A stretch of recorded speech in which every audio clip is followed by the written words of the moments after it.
북한이 어제 8차 당대회를 시작했습니다. 당대회 일정을 미리 예고하지 않고 사후 보도한 건 매우 이례적입니다.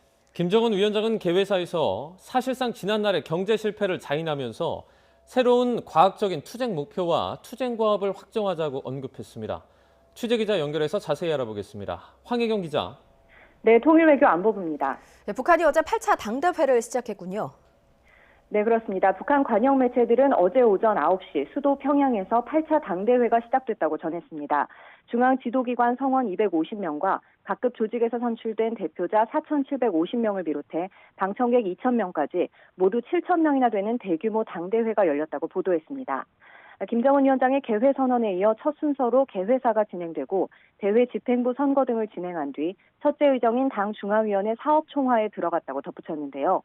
개회사에서 김정은 위원장은 이번 당대회 개최 배경과 목표를 설명하는 데 거의 대부분을 할애했습니다. 먼저 김 위원장은 일찍이 있어 본 적 없는 최악 중의 최악으로 계속된 난국에서 당은 거대한 승리들을 쟁취했지만 지난 7차 당대회 때 세운 국가경제발전 5개년 전략 목표는 거의 모든 부문에서 엄청나게 미달됐다고 지적했습니다.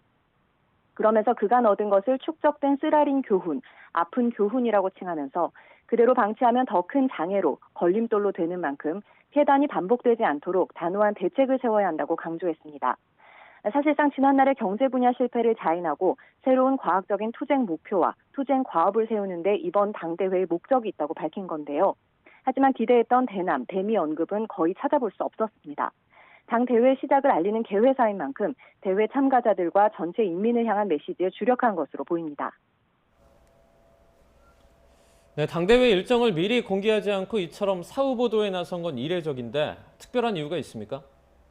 네, 북한은 지난 7차 당대회의 경우 개막 열흘 전 미리 구체적인 일정을 공개했는데요.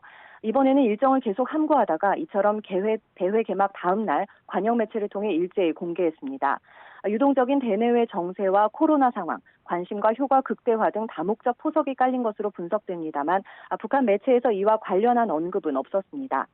북한은 또 대회가 계속된다고 밝혀 어제에 이어 오늘도 일정이 이어질 것임을 예고했는데요.